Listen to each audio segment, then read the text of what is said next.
Hey, what's up guys, it's Gage from ARG, and we're talking about the Premium Gold 3 contents, which were leaked in a Konami video, just a commercial video that was released, I think it was like yesterday or something like that, where they had just kind of cards scrolling by where you could see pretty much all the cards being reprinted, as a lot of them have been captured, and we're going to be looking at them today. I pulled out a couple of the really important ones, really the ones that people may not know what they do, that are definitely ones to look into considering picking up, but I'll kind of just go over most of the contents and tell you guys what's important in the set, as a lot of it is just kind of fluff, but the majority of it is actually really, really good, making actually Premium Gold 3, which is debated amongst the community as one of the best Gold Series or reprint sets we've ever had, just because there's so much good stuff packed into this set. A lot of people are upset genuinely by the reprints, because a lot of really, really new stuff got reprinted, dropping the prices of all these expensive new cards down to literally nothing. But I think this is a good thing. I think this is a good thing that Konami is doing. It may not be best for vendors right now, but as far as just community-wise, playing the game, it's definitely prime time for anybody that really wants to play. So let's kind of just go through the majority of the Premium Gold 3 contents. I'll tell you guys the ones that I think are the best. I'm not going to read down the entire list. I'll just pull out the ones that I think are definitely the most notable. So looking at the first chunk of it, we have Premium Pack 18 cards, which is 20 out of 20 of these new Secret Rare cards. Plus, with the addition of Beatrice, there are 21 new Secret Gold Rare cards, which I think is an ugly kind of a rarity, I guess. But nevertheless, we do have the cards now available in the TCG. Out of the Premium Pack 8, there's not really too many big things to pick from. The only ones I really picked out that were that great was number 38, Hopebringer Dragon Titanic Galaxy, which I actually have right here. This bro here has been played in Draco Pals out in the OCG, the new version. Of course, they have Elder Entity there, which is the other Elder Entity outside of Nodin. That's a fusion, level 4. So it makes this card a little bit more potent, but even in the format right now, I find myself making a rank 8 with Ignister and Dynaster a lot. So this will be probably the choice rank 8 to go into from now on, being the fact that it negates the spell card and sticks it under as material. Also, it being a 3000 body makes it pretty powerful. That can just actually boost itself up to even more attack. It's quite the force to be reckoned with. But the main thing really what this guy does is he negates spell cards, which is super, super powerful. So having Hope Harbinger Dragon Titan, whatever you want to call it, really, having number 38 come to the TCG is really important. Out of the other Premium Pack 18, the only other one I really found that was totally worth talking about was Demon Emperor Angmar, and this guy may not even be that useful, but his other name is also like Monarch Emperor or something like that. It's supposed to be a Monarch kind of akin card, and it does something relatively similar, being the fact 2400, 1000, which is literally every other Monarch stack, 6 stars. It's pretty much a Monarch at that point, and its effect reads, when this card's tribute summon, you can banish one spell card from your graveyard, add one card with the same name as a banished card from your deck to your hand. I already talked about this card in another video for this channel, but just kind of summing it up really quickly. Of course, Monarchs play a whole lot of spells, so this might be a good addition to your Monarch deck, but even just in any other deck, really, Performance Pals and everything, it might actually see some play too, being the fact where you can banish an instant fusion from your graveyard, grab another instant fusion from the deck, do the same with Wavering Eyes or something like that if you can't quite get Wavering Eyes off for 4. It is a way to kind of weave some interesting spell card additions to your hand. I do like the fact that this card, rather than adding the card from graveyard to hand, it is a little less broken in the sense where you add another copy from deck, which I guess actually, in some cases, that might even be better, being the fact that you can banish and just in the deck by 1, grabbing your other card like that. So I do like this card a lot. I do think it will see some form of play. I just think it's that good, and it's not something to really be looked over. Again, phenomenal in Monarchs, being the fact that it's another reveal off of Tenacity and add off of Return and everything. And as for any other deck generically, I do think it has potential at the very least. So out of the Premium Pack 18 cards, those are really the only 2 that I pulled out that were great, so that were that fantastic. Of course, we have the Phantom Knights cards being released in there, but I don't think those are too important to look at necessarily. The Phantom Knights archetype is taking off a little bit. I actually didn't even look into these other 3, but as we see now, Phantom Knights is doing relatively well, so I think this will put them a little bit even farther over the top.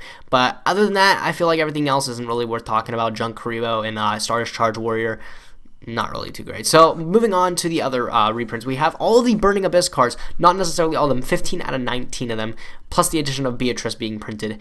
A lot of the ones that really needed, I mean, the ones that didn't get the gold treatment are the ones that probably didn't really matter from what I can see. There's nothing really, like Libic is one of the only ones that I can see didn't even get the reprint, which I think people only play like 1 copy of Libic, and I don't play Libic whenever I play Burning Abyss, but everything else that really needed it got it. Like Dante got it, Virgil got it, the brand new Fusion Bro even got the gold treatment, so a lot of people were worried that with the coming of Beatrice, the secret rare Dante Bro is going to go way up in price, but now that he's printed in gold, that's pretty much virtually useless.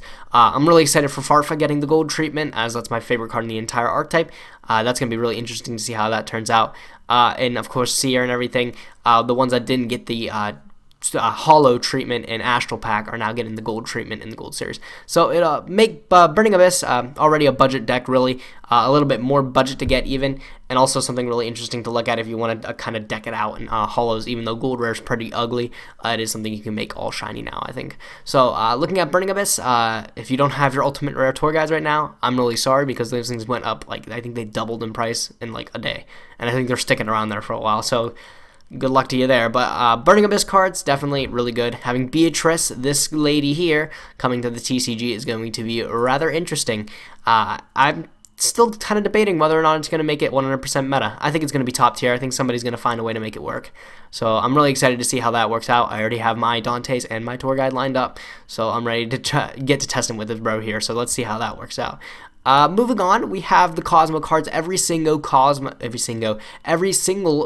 card is getting reprinted, except Tin Can. I think, is Tin Can even in here?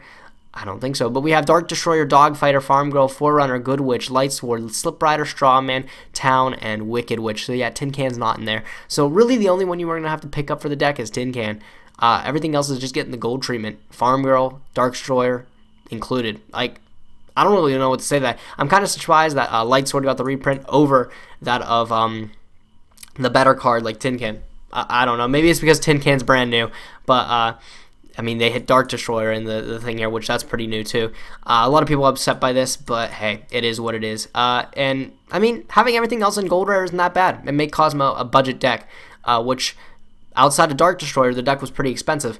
I mean, well, outside the Dark Destroyer, the deck was pretty cheap, excuse me. But now the Dark Destroyer is being reprinted in a gold series, we already see the prices tanking. So it'll definitely make Cosmo a nice, easy budget deck to kind of slip your way into there. Draco Slayer cards are all getting reprints.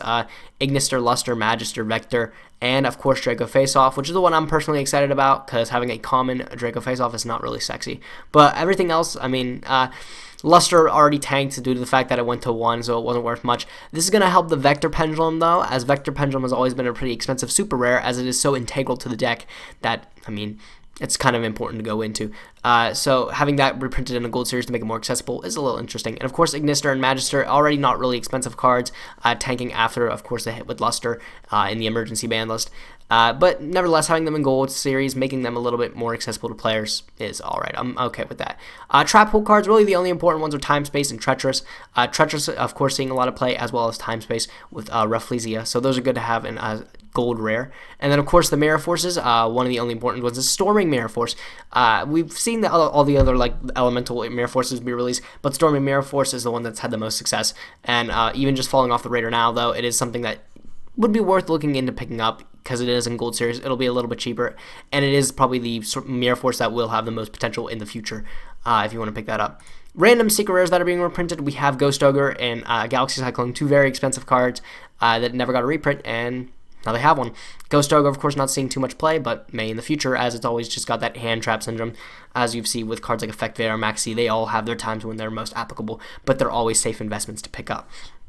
So Ghost Ogre and Snow Rabbit, having it more accessible in the gold rare, of course, is A-OK. And then Galaxy Cyclone, of course, with Infernoids kind of phasing themselves out. I haven't seen an Infernoid deck played in a while.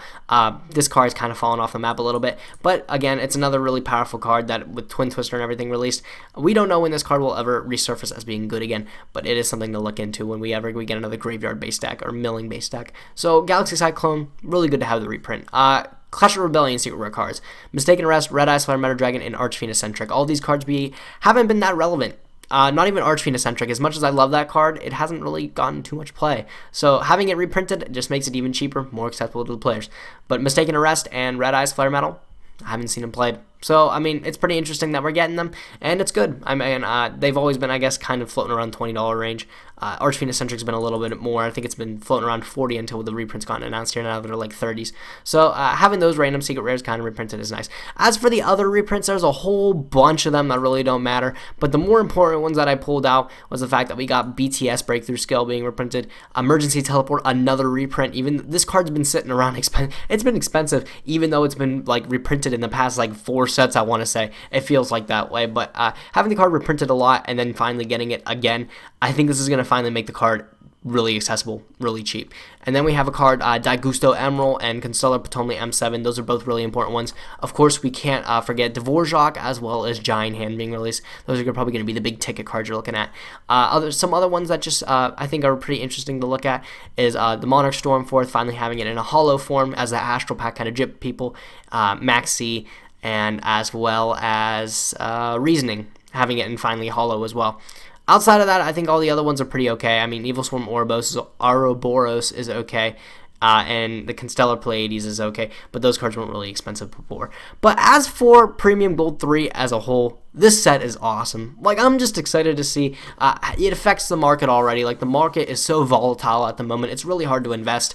But if you want to start playing, if you kind of quit the game a little bit, now would be the time to actually get back into the game, just because everything's going to be so accessible to the players, and all the top tier decks are going to be playable at that point and cheap. It's definitely a good time to invest if you want to start playing competitively. So that's my tips to you guys. And if you're a vendor, again, I'm really sorry, but it is what it is. So let me know what you guys think of Premium Gold 3, and if you guys want to buy or sell product, if you want to attend HAL events, and if you want to read articles from the top of the top of players, ultraradagames.com is a place to go check out. Be sure to like our... What the hell? Be sure to like our Facebook fan page and subscribe to our Twitch stream if you haven't already. I feel like I haven't done this in a while. But as always, I thank you guys for watching. Be sure to like, comment, and subscribe. I'll catch you guys next time. Gage from ARG, signing out.